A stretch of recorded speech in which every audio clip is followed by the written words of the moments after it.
Muy buenos días, qué placer estar aquí en el aire de Radio Cultura, haciendo Cazadores de Historias, agradeciendo como siempre a Natalia, nuestra productora, a José Luis y a Patricia, nuestros productores generales, a Claudio que está al mando de la nave. Y, querido Diego, quiero poner en consideración de nuestra audiencia lo siguiente. En este programa el promedio de historiadores supera la media normal. Sí, es preocupante, ¿no? Pero me parece que estamos muy bien acompañados hoy, la verdad, muy contentos, muy felices de estar una vez más en el estudio de Radio Cultura, como venimos diciendo, desde que hemos recuperado la presencia en la radio, en vivo y en directo, como se decía antiguamente. Ahí estamos denotando edad, nos estamos poniendo viejos, decimos cosas de los tiempos pasados. Bueno, feliz cumpleaños. Gracias, Eduardo. Muy bien, muy 30 muy contento. Son 30 y 24. Perfecto. Muy bien, estoy muy contento porque tengo un regalo otorgado en vivo y dedicado acá. Qué presencia que hemos concitado hoy en este estudio. Bienvenido, Daniel Balmaceda. Hola, Diego, Eduardo. Bueno, muy feliz cumpleaños. Me acerqué a la fiestita, pensé que íbamos Ahora viene el champán, las masitas. Estamos acá nomás de 2 escudos. Claro. Se me escapó. No se le escapó. Qué gusto, Daniel. ¿Cómo estás? Un gusto enorme acompañarlos y sumar, aportar un poco al gran programa que están haciendo. Yo estoy muy contento con la visita de Daniel porque él va y viene de Colonia a Buenos Aires y que esté unos días acá y que se haya animado a hacerse una corrida hasta los estudios de Radio Cultura para estar con nosotros hoy en Cazadores de Historias, además de lo que representa en lo personal que me hayas traído este obsequio tan hermoso, que es tu último libro, Grandes Historias de la Cocina Argentina, en el que en algún momento empezamos a tener un vínculo a partir de alguna consulta, ¿no? Y eso, ¿por qué no contás un poquito cómo arrancaste con esta idea de este libro en este momento tan especial de la sociedad en su conjunto, en que se ha revalorizado mucho el tema de la cocina, las comidas? Y eso también es historia, es parte de la historia cotidiana, las pequeñas historias que nos han acompañado todo este tiempo en esta época tan particular de pandemia, COVID, cuarentena, descuarentena. Así es, sí. Bueno, porque la comida en la cuarentena también estuvo muy presente, claro. Todos la ejercitamos de alguna manera, y porque ya habiendo hecho un libro sobre la comida en la historia argentina hace unos 5 años, me pareció que era interesante complementarlo, más que con la comida, con la cocina, con la preparación de los platos, con las mesas. Y bueno, en algún momento tuve que consultarte porque Carlos Spriano, el cocinero de Irigoyen, era una figura en la que quería avanzar y sabía que vos me ibas a dar una mano. Entre tantos otros personajes, la comida como hecho social, ¿no es cierto? Claro. Este libro aborda historias de cocina y de comidas que tienen que ver con la vida cotidiana. Yo creo que va a ser una delicia para todo aquel que tenga en sus manos este ejemplar, que está saliendo hace pocas semanas, ¿no? De Sudamericana. Sí, muy pocas semanas. Bueno, pero ya se consigue en todas las librerías. Sí, perfecto. Bueno, a mí me parece fantástico. Además, estás haciendo un programa de televisión. Sí, también, y casualmente, porque no se planificó de esa manera, Historias Ricas planteaba justamente la relación de la historia con la comida, con los... Bueno, me ha tocado viajar a algunos lugares y comer bien, y sobre porque todo yo que lo veo que comes bien. Me ha tocado comer muy bien, sí, muy rico por todas partes, así que fue un enorme gusto que nos dimos con la producción trabajando con Diego Valenzuela, claro. Otro de los amigos vinculados a la historia, por supuesto. Desde luego, un colega historiador. Te quiero preguntar algo. Vos en la comida, ¿ves el carácter de los hombres a los que les gusta esa comida? ¿Hay algo de eso? Sí, sin duda. Vos fíjate que, por ejemplo, el cocinero de Sarmiento decía que su mal carácter, creo que ustedes están al tanto de esta información, que su mal carácter se aplacaba muchísimo frente a un plato de comida, por ejemplo. ¿Qué cosa? Ahí me sentí Sarmiento. Sí, o Porredón, que no repetía el mismo plato durante todo el año. Era un gourmand, era un hombre muy fanático de la comida, don Juan Martín de Pueyrredón, sí. y que se trajo un repostero francés. Fue uno de los primeros en traerse un repostero, en la época que era director supremo, para que le preparara, allá en la quinta de los Telechea, allá en la quinta Pueyrredón, sí, para sí. que le preparara platos distintos para cada día.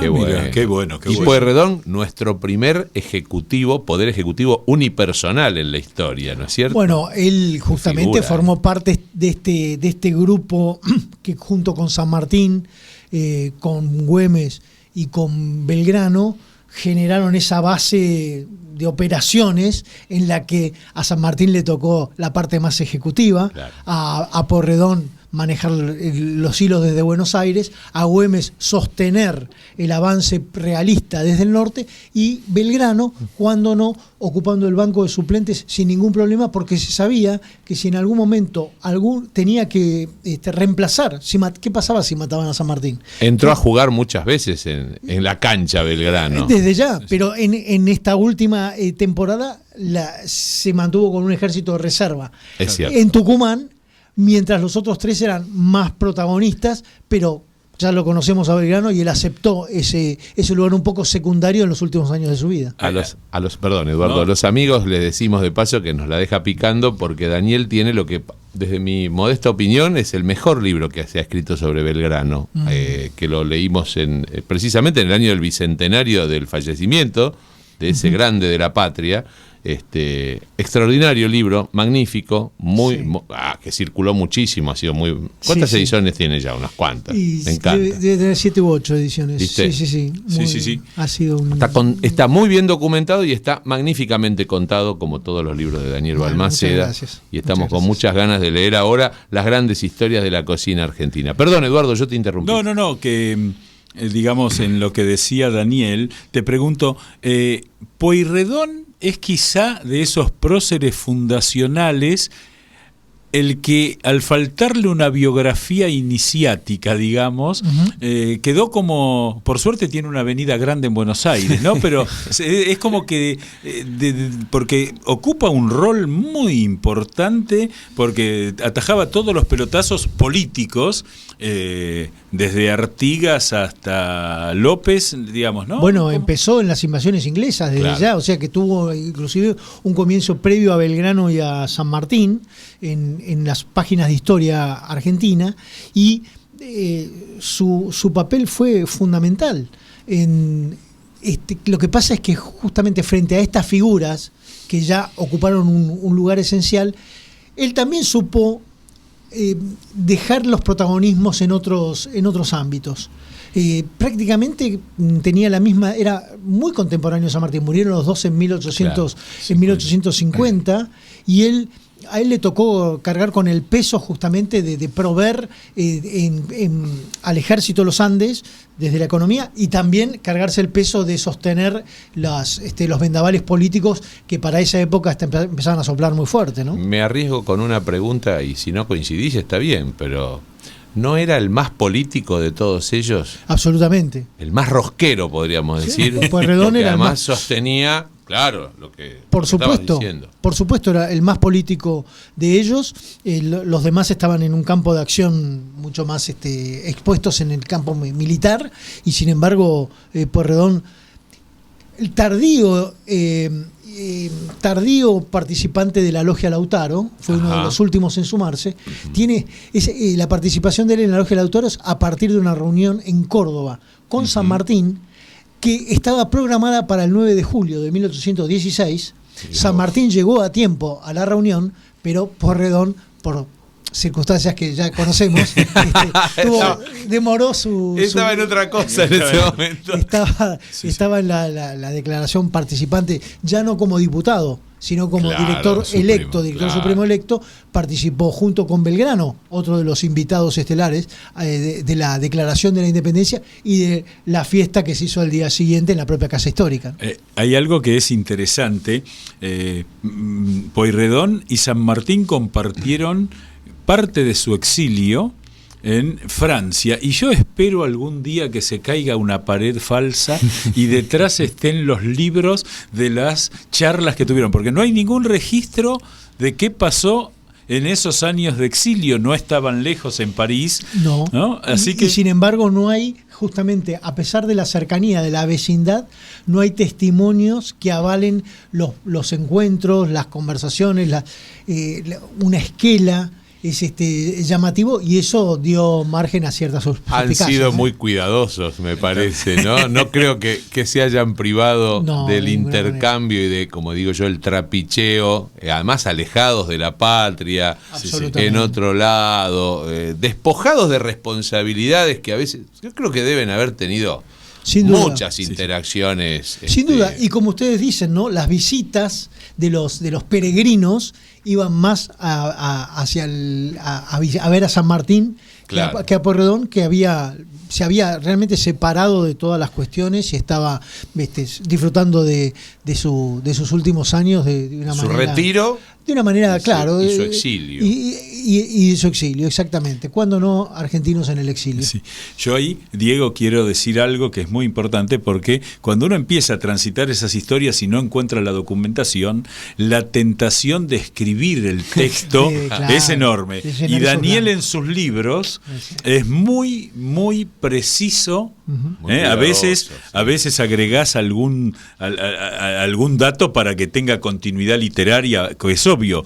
Pero no caes en el novelado que hace perder la cosa, así que en eso yo quiero... Ahí se ve la beta periodística de Daniel, que es un periodista profesional. Es imposible, justamente, inventar diálogos. Me parece que ya degenera un poco el asunto. Por más que Soy Roca haya sido el libro más... planteado como ficción, ¿no es cierto? Pero planteado como ficción, muy bien. Y con cantidad de información maravillosa. El generar diálogos, que yo lo hago porque tengo constancia de que existieron esos diálogos, pero inventar diálogos ya te ponen en otro lugar un poco de la duda de si vamos bien por ahí. ¿Y qué gran historia de la cocina argentina nos tirarías así la puntita para dejarnos con las ganas a toda la audiencia y a nosotros? Yo lo voy a empezar a leer hoy mismo. El libro empieza con un almuerzo, que el capítulo se llama Almorzando con Manuel Belgrano, porque durante las invasiones inglesas Gillespie fue invitado por un oficial criollo, y Belgrano actuó como traductor con su conocimiento de inglés, y entonces, fue Alexander Gillespie, claro, este oficial inglés, el que contó ese almuerzo, en donde se hicieron 7 pasos, se comenzó con una sopa, después se pasó, y los almuerzos de esa época eran así. Se terminó, y el plato final era un pescado, dicho por el oficial inglés, un pescado nadando en aceite con ajo, ¿no? Que era un clásico. Alguien preguntó si estaba vivo, porque estaba nadando, pero no estaba vivo. Es muy interesante ver justamente cómo eran esas costumbres, cómo eran las comidas y las preparaciones, porque es un libro que tiene también muchas recetas y que nos permite jugar a viajar en el tiempo y a preparar platos en nuestras casas con sabor al pasado. Qué gusto tenerte acá, Daniel. Gracias por la visita y por el regalo. Y lo tenemos que despedir porque tiene compromisos. Tiene compromisos. Muchísimas gracias, Daniel, por habernos enorme acompañado. Placer de compartir con ustedes este rato, y sobre todo en el día de tu cumpleaños. Muchas gracias, Daniel. 11 55 77 11 92 es el WhatsApp. Seguramente vamos a tener muchos mensajes dedicados a Daniel, que tiene mucha gente que lo sigue, que lo lee hace muchos años. 11 55 77 11 92 es el WhatsApp. Y empezamos con una tanda, ¿no es cierto? De paso lo despedimos a Daniel. Gracias. Gracias.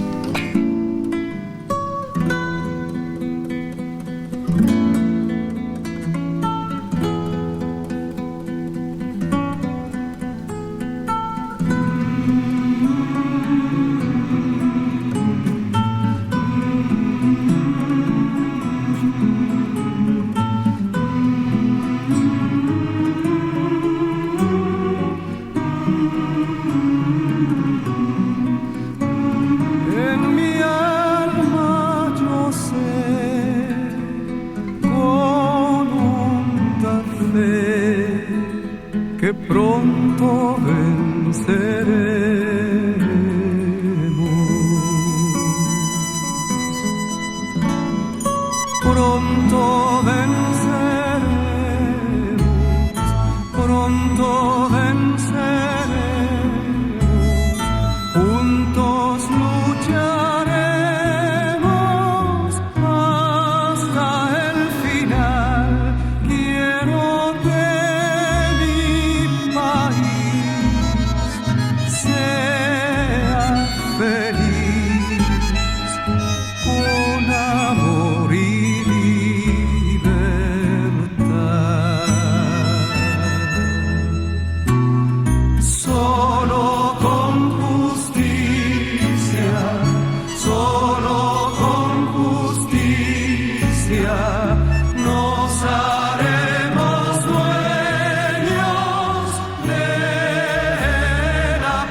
Extraordinario, Jairo, y lo prometido es deuda, porque hoy vamos a hablar en este cercano aniversario número 38 de la recuperación de la democracia, de la reinstitucionalización democrática argentina, que vamos a celebrar el próximo viernes 10 de diciembre. Estamos allí, ¿no? Y qué bueno que los dos tuvimos el mismo gesto sin preverlo, que fue dejar que Jairo cantara hasta el final, ¿no? Porque la presión que sentíamos del otro lado del vidrio, productora, operador, diciendo ya está Muñoz, ya está Muñoz, ya está Muñoz, resistimos, y supongo, Oscarcito, que vos no te enojaste porque lo escuchamos a Jairo hasta el final, ¿no es cierto? Hola, buen día. Por supuesto que no, por supuesto que no. Me trajo a la memoria esos sentimientos que estremecen de aquel cierre de campaña en el Obelisco, ¿no? Claro, claro. La verdad que Jairo fue una figura clave de esa campaña electoral tan gloriosa que creo que ha quedado en la historia como la campaña electoral más importante de todos los tiempos en la Argentina. Sin duda, Oscar, y lo hemos vivido en el caso particular tuyo, en el caso mío también. Descuento que también Eduardo, independientemente de partidismo, que a Eduardo no lo comprometen. No, pero en ese tiempo yo estaba ahí, ¿eh? Claro, estábamos, yo estaba ahí. Bueno, estábamos en el mismo palo, sí, muy bien. Sí, entonces, sí. Cubiertos bajo ese mismo cielo. Los errores vinieron después. Pero qué lindo recordar ese inicio de la democracia con esta canción, con este himno, interpretado maravillosamente por Jairo, que es alguien que todavía sigue además acompañándonos con su música, con su creatividad, con su genialidad de intérprete y creador, como pasó este fin de semana pasado a raíz de los 200 años de la Universidad de Buenos Aires, que se hizo esa celebración magnífica en las escalinatas, entre otros artistas populares argentinos. Él estuvo allí presente en las escalinatas de la Facultad de Derecho, ¿verdad, Oscar?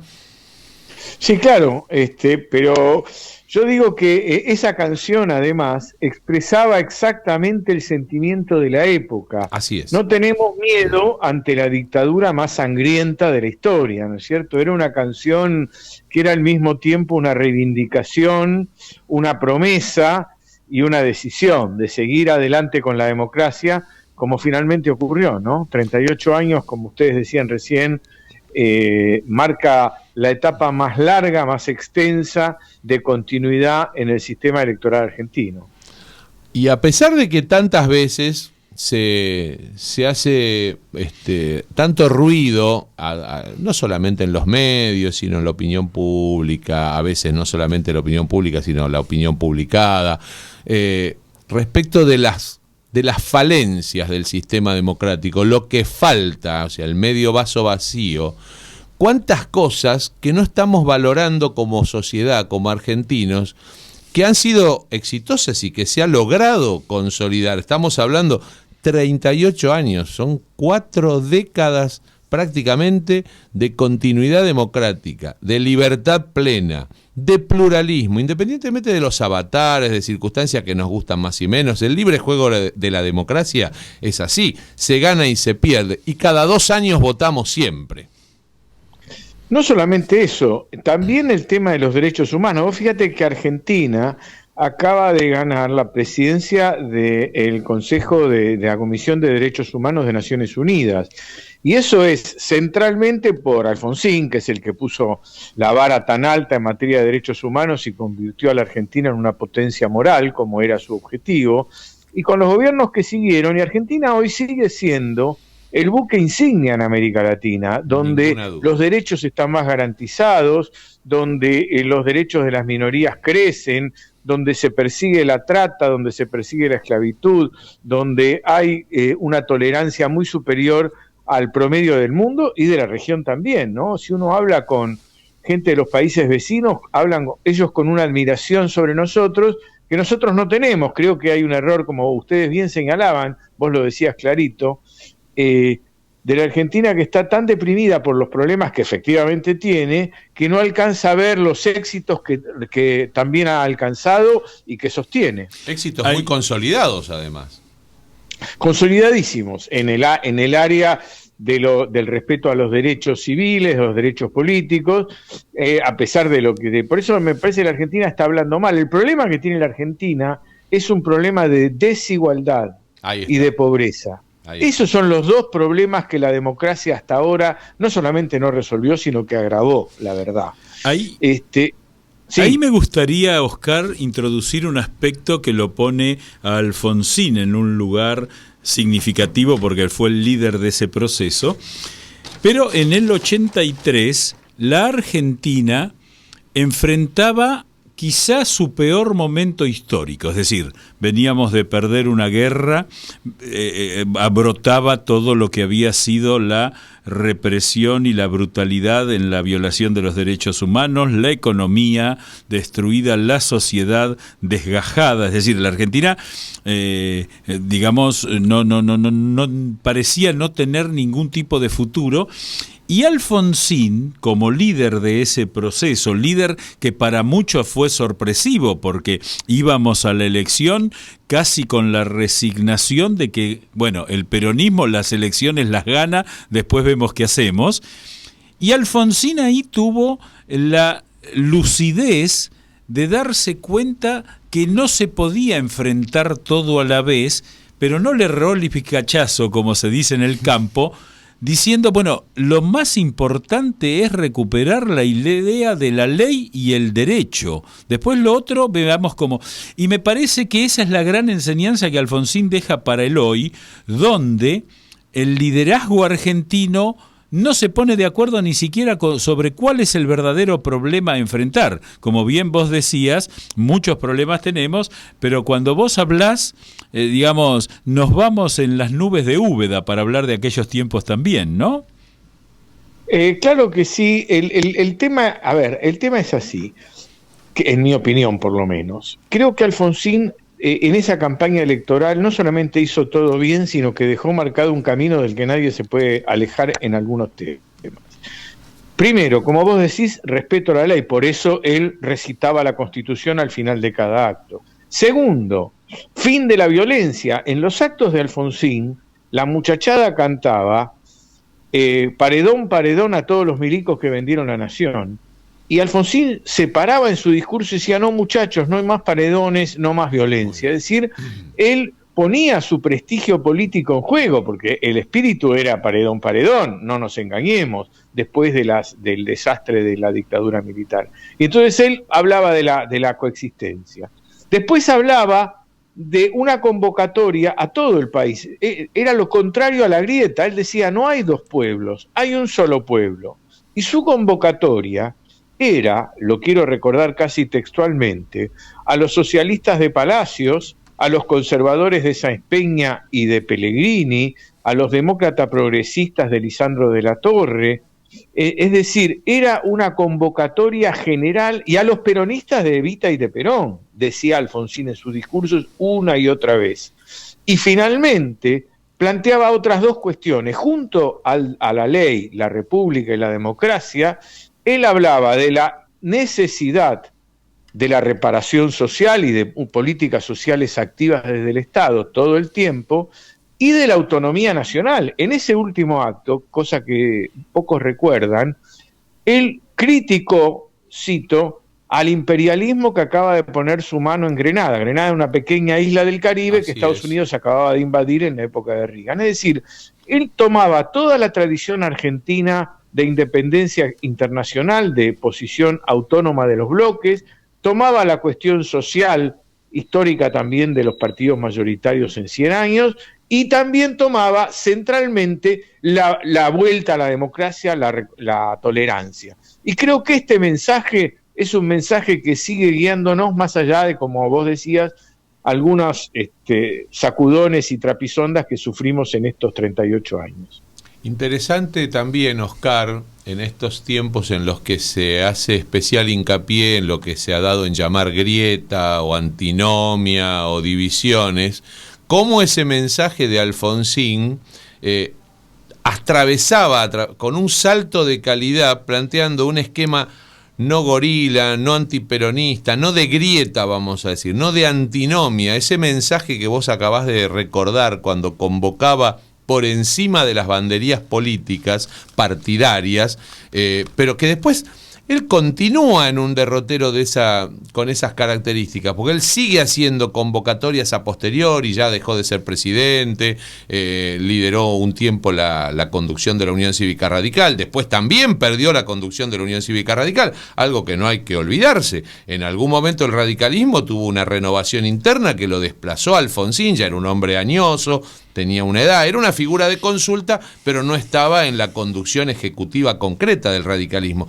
Y cuando le tocaba hacer algún mensaje o decirnos lo que pensaba o cómo debíamos encarar, siempre hizo una referencia especial a poner por encima, al tope del asta, la bandera celeste y blanco, y un poquitito más abajo la bandera partidaria de la que se tratara. ¿No hay también ahí un mensaje para estos tiempos de democracia afortunadamente consolidada y reafirmada, pero que todavía, como bien señalaste, tiene deudas pendientes, y la más trascendente, la más importante, es la de la desigualdad y la pobreza, que es lo que tiene que saldarse?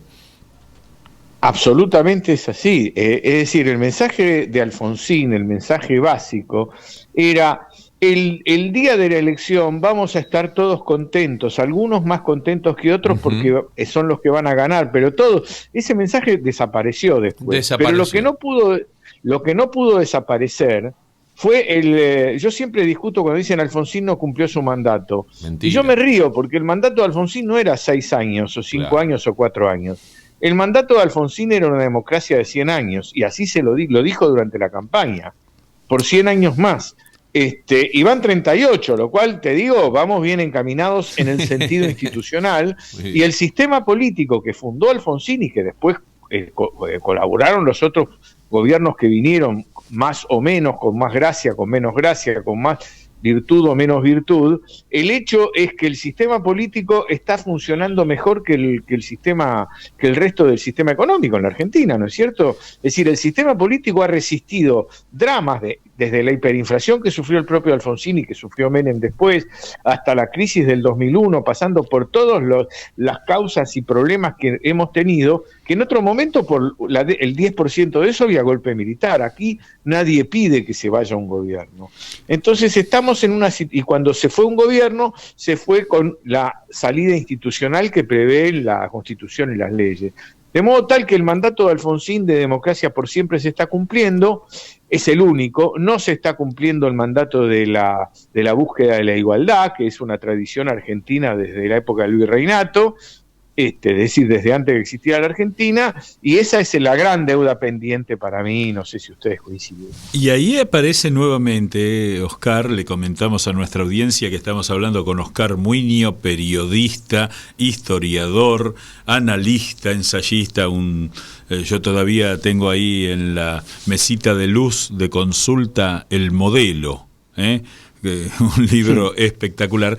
Ahí yo te quiero decir, te quiero preguntar, Alfonsín y Menem, que fueron claramente las dos estrellas políticas del 83 al siglo XXI, tuvieron algo que sigue siendo una enseñanza para el hoy, que es que se sentaban a hablar, no simpatizándose, sobre todo al inicio, digamos.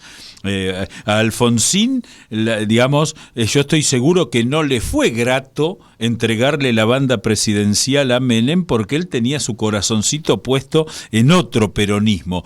Pero primero que lo hizo como correspondía y después siguió hablando, siguió negociando como negoció él cuando era el poder con Cafiero, por ejemplo, y se llega a ese pacto de Olivos que demuestra el valor de la política. Después discutimos si nos gustó el pacto o no. Lo instrumental lo discutimos después. Pero, digamos, esa vocación para sentarse a hablar de los problemas argentinos también está ausente hoy. Yo me imagino, vos cuándo lo ves a Macri sentándose con Cristina, que sería lo mismo. Que justamente ahí hay un problema de la conducción política. Es decir, en política uno arregla con el que está más lejos.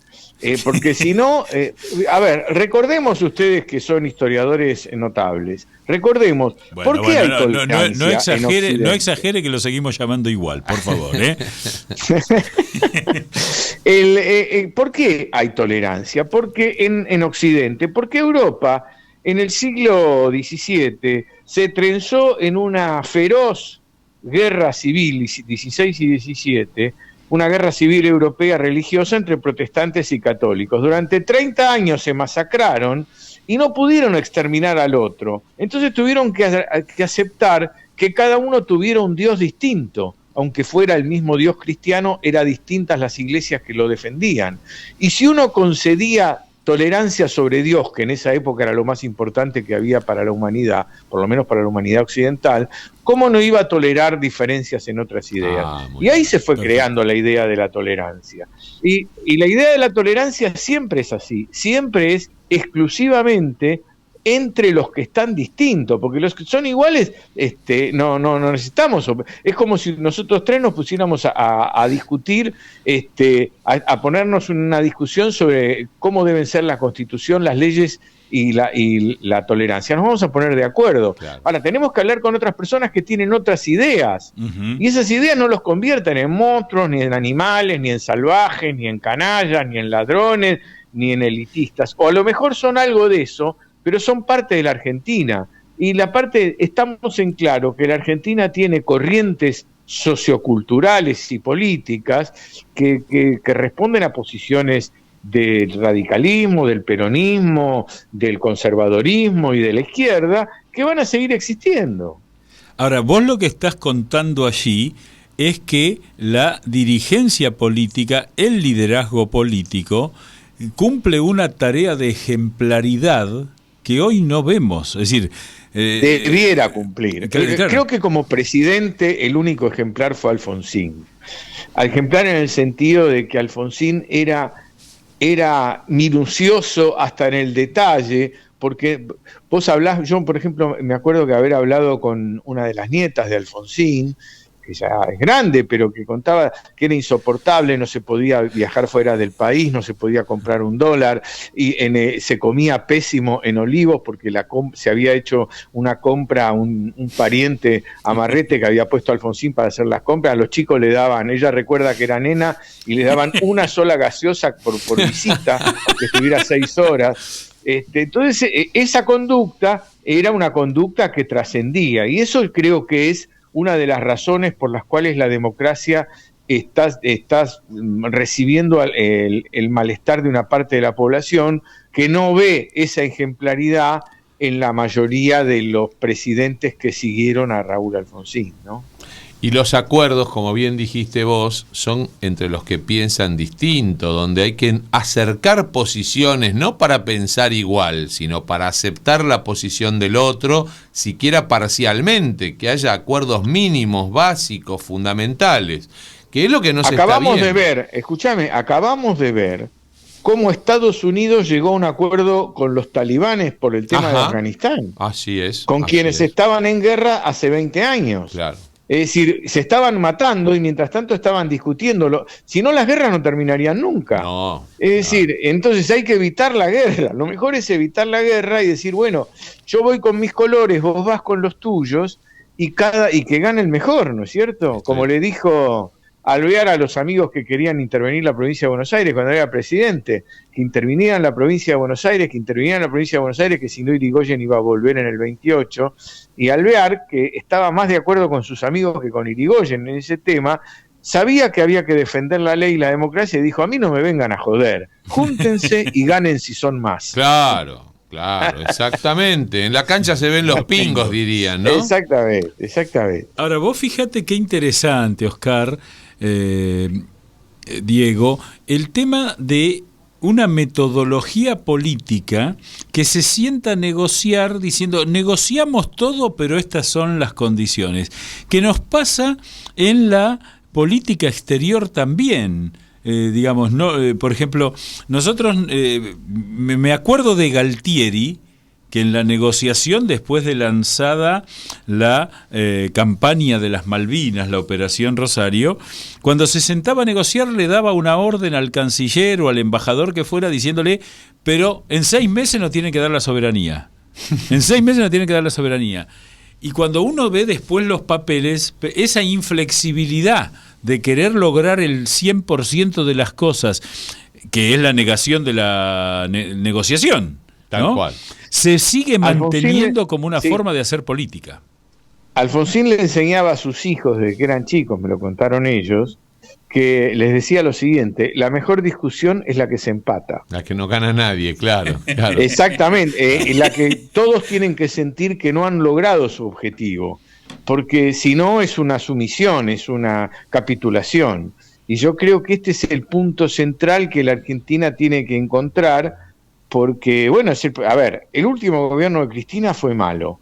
El de Macri fue peor que el de Cristina y el de Alberto es peor que el de Macri. ¿Quiere decir que son inútiles? No necesariamente. Quiere decir que la Argentina necesita un acuerdo macro en el que todo el mundo esté de acuerdo para ver si después se podrá ir mejor o peor, pero es evidente a la luz de los hechos que sin esos acuerdos que pretendía el Alfonsín del 83 que hoy estamos recordando, sin esos acuerdos nada es posible. Y todos olvidan que Alfonsín hizo un acuerdo siendo presidente con todos los presidentes de los partidos políticos, cuando vino Isabel Perón, que fue parte de esa Todavía mesa, era presidenta del Partido Justicialista. Es un hecho casi olvidado, Claro, exactamente. claro. Es un hecho casi olvidado, ¿verdad? La última foto de todos los presidentes constitucionales argentinos vivos fue el 10 de diciembre del 83, cuando estuvieron Frondizi, Isabelita y Alfonsín, lo cual habla de esa ausencia de política de acuerdos hasta hoy. O sea que la última vez fue hace ¿cierto? 38 años, claro. Haciendo notar que Isabelita y Frondizi habían sido dos rivales combatidos duramente por Alfonsín político. Así es. Es decir, que una cosa era la decisión política, la convicción ideológica, y otra cosa las cuestiones de Estado, es decir, respeto a los presidentes. Ustedes se acuerdan de ese Alfonsín que asumía los que estaban en la posición más importante en esa asamblea legislativa, en el Congreso Nacional, eran justamente los dos expresidentes elegidos por el pueblo. Lo cual es un acto maravilloso, muy olvidado, y que habría que recordar una y otra vez a quienes tienen la responsabilidad de hacer la política en la Argentina, ¿no? Y la conducción política, el liderazgo, decía recién Eduardo, es un concepto que a mí me gusta, el liderazgo político actual, le está faltando esa vocación por el acuerdo, porque vive el acuerdo como una traición, como una claudicación, que es lo que debería ser desterrado de nuestra cultura política vernácula. ¿No te parece, Oscar? Me parece totalmente, y además tenemos un problema también en la sociedad. Vos fíjate que cuando vos hablas con la gente, ves las encuestas, vas a algún motivacional que se realiza, hay una sensación ambigua en la sociedad, o ambivalente para ser más precisa, que viene desde el fondo de la historia y no sé bien por qué. A ver si ustedes están de acuerdo. Vos hablás con la mayoría de las personas, no hablo de gente politizada que está en el asunto, que sea profesional de la política, hablo de las personas corrientes que integran nuestra sociedad. La gente al mismo tiempo quiere que haya acuerdo y descalifica los acuerdos considerando los pactos casi contubernistas. Entonces hay una sensación ambivalente en la sociedad. Como decir, o si sos pactas un traidor, porque pactas, y si no pactas porque no pactas. Claro, o ¿no? sos un traidor o sos un autoritario, no tenés otra. Exactamente. O capitulaste o no querés arreglar con nadie y sos intolerante. Entonces, este punto es un punto, ¿por qué está faltando ahí? Y está faltando que la dirigencia política haga docencia y deje de seguir las encuestas todo el tiempo, porque en este caso las encuestas te van a decir las dos cosas, con lo cual no tenés una guía. Y en la política no hace falta una guía para ver qué piensa la gente, pero el líder político tiene además la responsabilidad de crear las percepciones de realidad, y de mostrar modelos hacia adelante, no ser un simple seguidor de encuesta, pues si no, es como el periodismo deportivo, ¿viste? Que un técnico gana 6 partidos y es un fenómeno, pierde 3 y hay que echarlo, pues no sirve para nada. Eso no sirve, ¿viste? No es para la política llevada así, nos conduce a la decadencia, como estamos viendo. Y volviendo al 83, ¿cuáles fueron las 3 ideas matrices de Alfonsín? Porque hoy, digamos, yo creo que no hay ni una idea matriz. Claro. Pero ¿cuáles fueron las 3 ideas matrices para vos, querido Oscar, que marcaron ese inicio espléndido de la democracia argentina que llega hasta hoy. Hay un dato que a veces pasa desapercibido, como esa foto de Frondizi, Isabelita y Alfonsín, que es que desde el 2003 hasta ahora, todos los presidentes terminaron sus mandatos. Claro. Nos gusten o no, ¿eh? Así es, porque, a ver, ¿cuáles fueron? No sé si fueron tres, creo que fue una y fueron muchas. Una era recuperar para siempre la democracia, que se acabaran los golpes militares. Lograda. Que la sociedad argentina tuviera un sistema más democrático en todas sus áreas, Ajá. No solo en la sociedad política, sino en la sociedad gremial, empresaria, cultural, etcétera. Que hubiera mayor igualdad y acceso a los bienes a los sectores más pobres, que la Argentina fuera un país autónomo y con una voz moral importante, como decíamos antes. Para lograr esto, Alfonsín sabía que había algunas medidas clave. Una de ellas, la que va a pasar a la historia, creo como la principal, es el castigo a los asesinos y terroristas de Estado. Bien. Que era lo que nadie creía que se iba a hacer, que incluso la población no aparecía como un tema clave, solo el 3% de la población en las encuestas de la época tenían como preocupación básica los derechos humanos, y Alfonsín avanza con eso, que es curiosamente lo que después va a impedir que lo echen, porque finalmente cuando se levantan los militares, la sociedad civil, la sociedad política se unen, claro, reaccionan masivamente y muestran, Alfonsín soportó 3 levantamientos militares y un cuarto coletazo contra Menem, y se acabaron ahí, se acabó para siempre. Sí, y también entonces, yo creo que fueron una serie de medidas.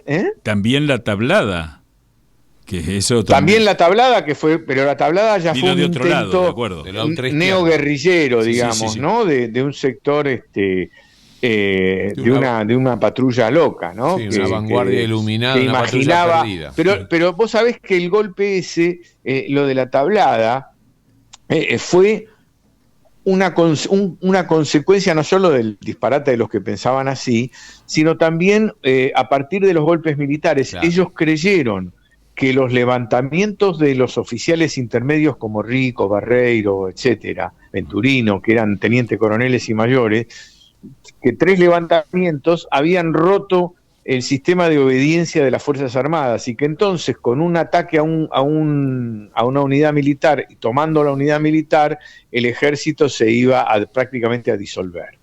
Este era el disparatado cálculo que ellos tenían, pero bueno, digo para recordar exactamente el punto. Creo que Alfonsín pensó que con la democracia uno debe, por eso decía, con la democracia se cura, con la democracia se educa, con la democracia se come. Esa era la parte, era la manera de decir, de una frase bien popular que todo el mundo pudiera comprender, el compromiso social que debían tener los gobiernos democráticos y que no siempre se han cumplido, ¿no? Era el presupuesto básico para los otros objetivos que tiene que tener una gestión de gobierno, cualquiera sea el signo partidario que tenga, pero el presupuesto básico era la normalidad institucional, el pluralismo, el funcionamiento de las instituciones de la Constitución, las elecciones periódicas y los gobiernos que finalizan sus mandatos conforme lo marca y lo estipula la Constitución Nacional, ¿verdad?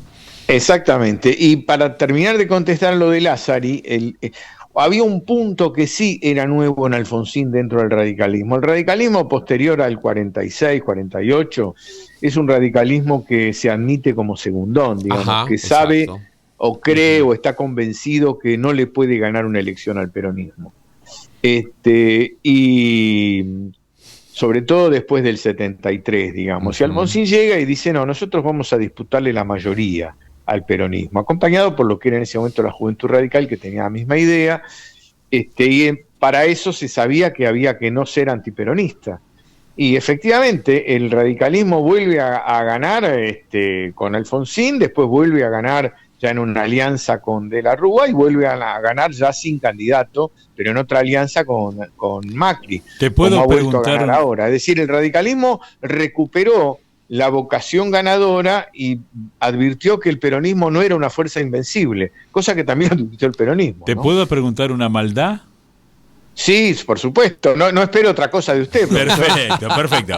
¿El radicalismo hoy está dispuesto a ir por la mayoría? Confío que sí, da la sensación que sí, y da la sensación que estas peleas y crisis tienen que ver con que ven cerca el poder y entonces hay que ver quién tiene la manija, ¿no? Más allá de las acciones desafortunadas que puedan cometerse. Otro día tenemos que hablar con Oscar de estas cosas. De estas cosas, sí. Tenemos que hacer otro programa con Oscar, siempre lo llamamos y si no puede venir al estudio y estar presente acá con nosotros. Eso, que incluso tenemos la posibilidad de tomarnos un cafecito, sin duda, ¿eh? No, cafecito no, por lo menos un café con leche con medias lunas, ahí en la esquinita. En la esquinita, sí señor. Mirá cómo sabe dónde estamos. Así es, muy bien. que, bueno, ¿qué estás investigando? ¿Qué estás pensando? ¿Qué estás escribiendo? Bueno, estoy pensando varias cosas, algunas de las cuales, como soy supersticioso, no quiero contar. Pero sobre todo estoy siguiendo, vos viste que yo estoy intentando hacer una saga que arrancó con Buenos Aires, colonia de nadie, expresando que Buenos Aires nunca se terminó de doblegar, desde la época del Imperio Español, ni siquiera los españoles podían dominar Buenos Aires, que siguió en un segundo texto, que es el que comentaba tan generosamente Lázaro recién, que es el modelo que llega hasta la Primera Guerra Mundial, y estoy agarrando después de la Primera Guerra Mundial hasta el peronismo, es decir, Irigoyen y Perón frente a las grandes potencias, tratando de poner un poco de buscar la información más precisa que nos permita ver por qué Irigoyen y Perón fueron neutrales, y en realidad Perón menos, porque Perón cuando asume ya prácticamente está terminada la guerra, claro, ¿no?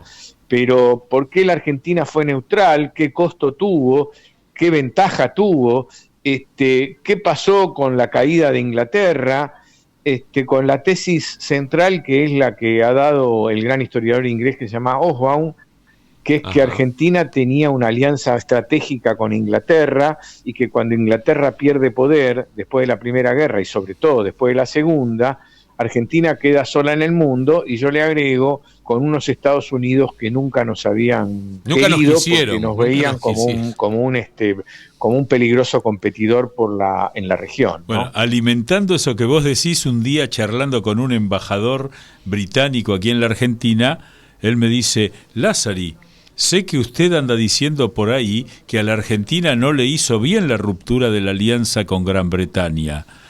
Le digo, bueno, sí, no lo digo muy alto porque usted sabe que se arma. Dice, sí, pero le voy a cambiar la perspectiva. Usted piense todo lo que perdió Gran Bretaña por haber roto esa alianza. Muy bueno. Sí, es verdad, por supuesto, porque como Inglaterra era la parte más fuerte, era la que sacaba la parte de León. Claro. Pero yo creo que es un tema, países sí es un tema muy lindo también para conversar, que es la relación de Argentina con las potencias y el carácter chúcaro de este país, que no termina nunca de ser alcahuete de nadie, a pesar de que hubo algunos intentos. Bueno, gracias, Oscar, querido, y la próxima es presencial acá, y vamos a tomar ese café con todo leche, placer, con iré después de las medialunas. Dale, Oscar, gracias por tu tiempo abrazo. Y por acompañarnos. Un gran abrazo, y gracias a ustedes por la generosidad de siempre. Querido, un abrazo, gracias. Bueno, Diego, excelente esta charla con Oscar Muiño. Feliz cumpleaños nuevamente. Muchas gracias, Eduardo. Gracias a la productora Natalia, que nos mira con ojo de se acaba el programa, y allá está Claudio con los controles. Y vamos a hacer algo que tenemos que hacer. Hay que vender, ¿no? Hay que vender. ¿No vienen Chicas con Calle después que nosotros tenemos eso? Bueno, nos vamos a ver nos escuchamos la semana que viene entonces. Muy bien. Otra vez acá a las 11, Cazadores de Historia en Radio Cultura. Gracias por todo. Gran abrazo. Buen día.